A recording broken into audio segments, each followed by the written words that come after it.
We'll want to watch out for road closures downtown today. Of course, we've been talking about it all morning already for the kickoff of the National Western Stock Show with the parade at noon.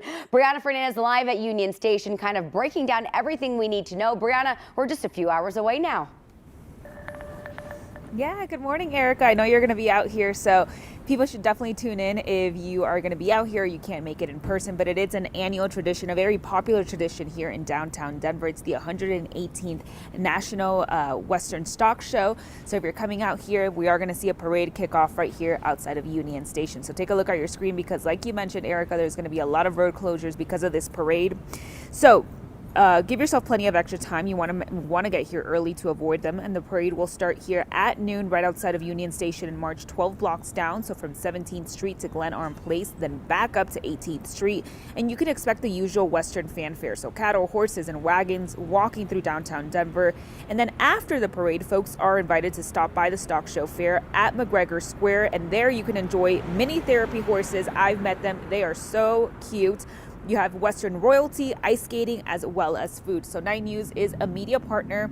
So again, we're going to have coverage all throughout the day. Our own Erica Lopez will be here. That's starting at noon. If you can make it out, you can also watch it on our 9 News Plus app. I'm going to send it back to you guys in the studio. It is very exciting, Brianna. Thank you. We're making it easy for you to map out all of your stock show plans, from rodeos to shopping to food. Yeah, those turkey legs, you know it.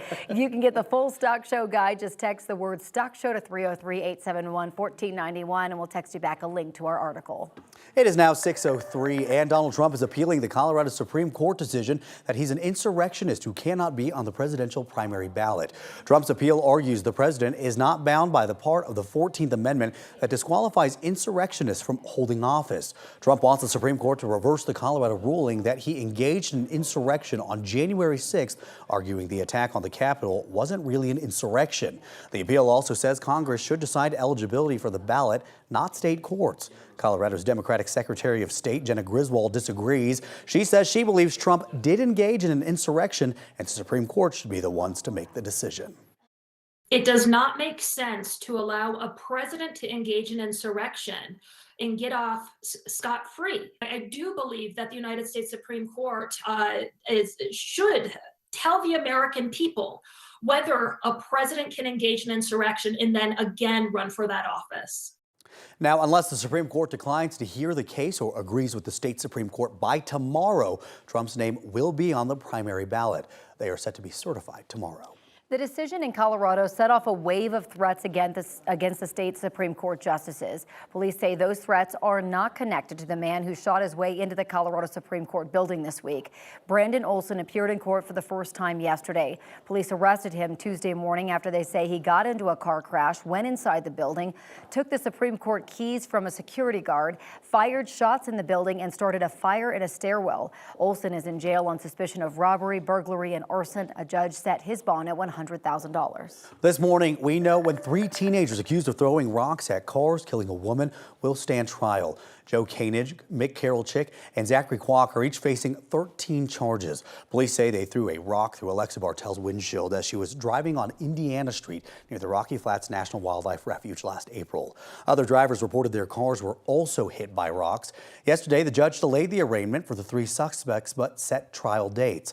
The 3 suspects will be tried separately. Carrollchick will go first starting on June 7th, followed by Kwok on June 24th and Koenig on July 19th.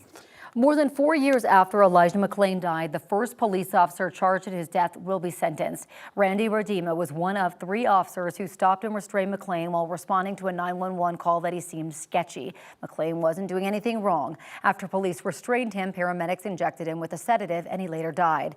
A jury found Rodima guilty of criminally negligent homicide and third-degree assault. He could get anything from probation to 6 years in prison. His sentencing is scheduled for tomorrow. Coloradans who say their kids overdosed on fentanyl they got through Snapchat can now move forward with their lawsuit against the company. A judge in California made that decision. The Osterman family was one of the first to join the suit. They lost their 18-year-old son, Max, almost 3 years ago. They say Max bought a pill he thought was Percocet from a dealer on Snapchat. He died of fentanyl poisoning.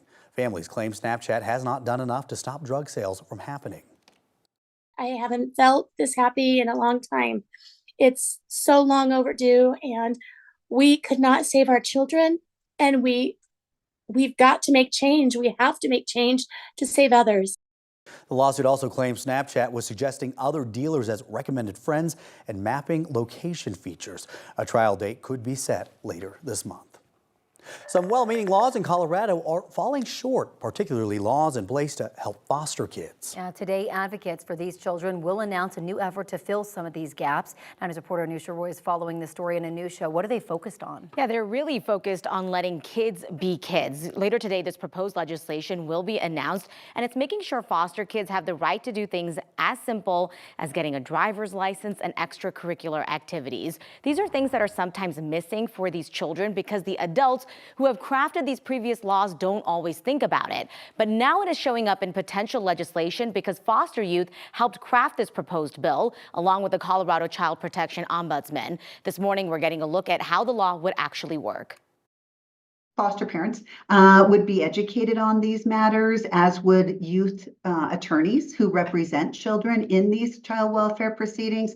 So really, community agencies and providers themselves would be educated. And really, it's about bringing top of mind that we need to really improve these youth experiences so that they resemble the experiences of other young people their ages, but who aren't necessarily in foster care with them. So this becomes particularly important because every year, thousands of kids are removed from their homes because of abuse or neglect. And unfortunately, a lot of these children, they've been exposed to addiction, abuse, even denied food and medical care and education. So to try to counteract those negative impacts, there's this growing movement right now to make sure that kids also get to experience what other kids are experiencing. This potential bill is trying to address those gaps in care from previous laws, and the plan is for lawmakers to introduce this bill at some point this upcoming session that is set to start later this month. Anusha, I know these laws are in place to protect the children, but sometimes they're missing something or they fall short. And so this is really trying to shore up some of those to make sure that we're really protecting kids. 100%. You know, some of these laws were passed as long as 10 years ago. And as this office was kind of taking a look at its effectiveness, they realized that it wasn't really doing everything it was intended to do. The intention was there. It just didn't roll out the way that they wanted to. So now they're hoping that these new pieces of legislation will help fill some of those gaps. Absolutely. All right, Anusha, thank you. Let's get check your forecast now with Ed. Well, we've got that system going to the south of us. You can see that's pushing snow into the state. It'll continue to do that. Maybe this afternoon we see the snow reach the Denver area, and temperatures much cooler than they have been. You can see from Aurora and Denver all the way to Fort Collins and Greeley, only in the 30s today with a chance for snow showers later on this afternoon.